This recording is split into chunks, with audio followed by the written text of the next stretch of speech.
Lição 8. 24 de agosto de 2025. Título da lição: Uma igreja que enfrenta os seus problemas. Introdução. Nesta lição, exploraremos a diaconia bíblica, um ministério essencial de serviço na igreja, que nos ensina sobre o serviço ao próximo. A Bíblia nos mostra que a igreja, mesmo em seus primórdios, enfrentava desafios, mas a busca por soluções em Deus era fundamental. A criação do ministério dos diáconos não foi para estabelecer uma hierarquia, mas para organizar o serviço social na igreja, mostrando que todos os líderes são chamados a servir. O que realmente importa no reino de Deus é a disposição em servir, independentemente do cargo ou tarefa, pois o serviço é a essência do trabalho na igreja. Primeiro tópico: a identificação dos conflitos. Ponto 1. Conflito de natureza cultural. Lucas cita um conflito entre os gregos e hebreus, Atos 6, 1, parte A. A referência neste texto aos gregos está relacionada aos judeus helenistas, isto é, que haviam emigrado para outros países e que, por conta disso, falavam somente a língua grega. Por outro lado, o termo hebreus era uma referência aos judeus de Jerusalém que se comunicavam principalmente em hebraico-aramaico. Havia, portanto, uma barreira de natureza cultural por conta da língua. Essa barreira cultural trouxe um conflito de relacionamento entre os crentes da primeira igreja. Isso fez com que os apóstolos, logo após tomarem conhecimento do problema, buscassem uma solução. Eles não podiam deixar a igreja de Jerusalém se desintegrar por conta de barreira de natureza cultural. A unidade da igreja não pode ser ameaçada por conflito de qualquer natureza. Ponto 2. Conflito de natureza social. Lucas explica que, em razão daquela diferença cultural, as suas viúvas eram desprezadas no ministério cotidiano, Atos 6, 1, parte B. Aqui fica evidente a natureza social do problema. As viúvas de fala grega estavam sendo negligenciadas na distribuição diária. O conflito se instalou e precisava de solução. Fica em evidência que a igreja não é só um organismo, ela também é uma organização. Ela tem sua esfera espiritual, mas também social. Era, portanto, essa parte social que estava em desequilíbrio e precisava de cuidados. Ponto 3. Qual é a prioridade? É muito comum a ideia de que o cristão deve cuidar apenas da esfera espiritual e negligenciar a social. Cria-se dessa forma um entendimento nada bíblico de que a primeira deve ser privilegiada e a segunda, negligenciada. Assim, por exemplo, um evento musical recebe grande atenção por quanto mexe com as emoções, enquanto um trabalho social numa igreja local carente conta com poucas adesões. Negligenciar os mais necessitados é um dos pecados denunciados tanto no Antigo Testamento, Isaías 58, 6, quanto no Novo Testamento, Mateus 25, 35 ao 38.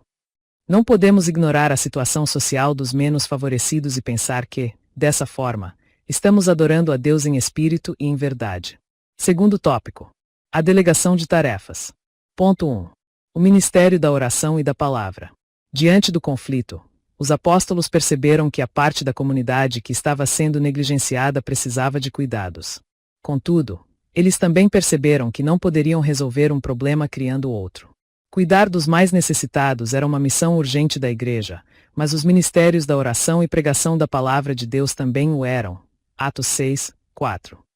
Tanto a parte social como a devocional e evangelística fazem parte de uma única missão da igreja. Poderíamos dizer que são os dois lados de uma mesma moeda.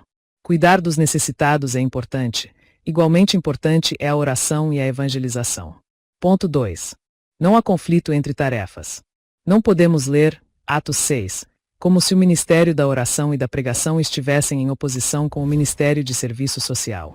Não há essa contradição, onde um é considerado mais espiritual e o outro menos. Tudo faz parte de uma única missão da igreja. Assim, se a igreja ora e prega, mas não cuida dos necessitados, ela falha em sua missão. Da mesma forma, se a igreja se torna apenas um centro social, negligenciando a oração e a pregação, ela perde a sua essência, deixa de ser igreja de Cristo, e por isso, também falha em sua missão. Ponto 3. A diaconia.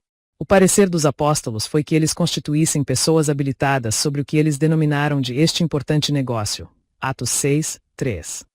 É, portanto, uma referência ao serviço ou diaconia, identificado no versículo 3, como servir às mesas, Atos 6, 3. A palavra diaconia tem a ver mais com a função do que com a forma. Assim, em Atos 6, O que está mais em destaque é a função exercida pelos 7 diáconos do que o cargo ou ofício ocupado por eles. O contexto favorece esse entendimento. Contudo, essa narrativa bíblica fundamenta a instituição do diaconato cristão. Outrosim, devemos enfatizar aqui que a diaconia era vista pelos apóstolos como um importante negócio, ou seja, algo necessário à igreja. Esse entendimento apostólico contradiz o que muitos pensam atualmente a respeito do serviço da diaconia. Infelizmente, há os que enxergam um diácono como um obreiro de classe inferior. Mas no contexto bíblico, a diaconia é um serviço especial onde somente pessoas especiais, isto é, com as qualificações bíblicas exigidas, podem trabalhar. Terceiro tópico. Seguindo os princípios cristãos. Ponto 1. Privilegiando o caráter. Nas exigências das qualificações exigidas para o exercício do diaconato, o caráter ganha ênfase. Escolhei, pois, irmãos, dentre vós, 7 varões de boa reputação, cheios do Espírito Santo e de sabedoria, aos quais constituamos sobre este importante negócio. Atos 6, 3. Aqueles que iriam cuidar das mesas deveriam ser pessoas de boa reputação. A palavra boa reputação traduz o termo grego martírio, que significa testemunha ou mártir. Quer dizer uma pessoa autêntica, honesta, correta e que não negocia valores para exercer a função da diaconia. Às vezes pensamos que essas exigências eram apenas para os dias bíblicos, o que evidentemente é um equívoco. Se para aqueles que se dedicariam apenas em servir as mesas, isto é, os diáconos, era exigido boa reputação, então o que dizer dos pastores que cuidam de todo o rebanho? Ponto 2. Exercitando os dons. Essas pessoas, encarregadas da diaconia da igreja, além da exigência de boa reputação, deviam ser cheias do Espírito Santo e de sabedoria. Atos 6, 3. Defender a boa ortodoxia, isto é, a doutrina correta, era importante, mas incompleto.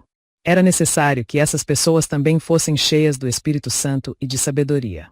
É possível uma pessoa ser ortodoxa, eticamente irrepreensível, contudo, não ser quebrantada e nem possuir fervor espiritual. Da mesma forma, é possível uma pessoa exercitar os dons espirituais, contudo, não ter sabedoria nenhuma. Uma coisa não pode funcionar sem a outra. O ideal de Deus é que o cristão viva corretamente exercitando os dons espirituais com a sabedoria no exercício da diaconia. Conclusão. Aprendemos nesta lição a importância do serviço cristão. A igreja espiritual é também social. Devemos nos dedicar tanto ao ministério da oração e pregação como também à assistência aos mais necessitados. A igreja que cuida da alma também deve cuidar do corpo. Deus não é glorificado na desgraça de ninguém.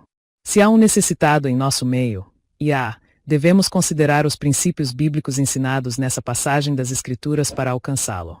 Assim, a igreja cresce como igreja de Deus e o Senhor é glorificado.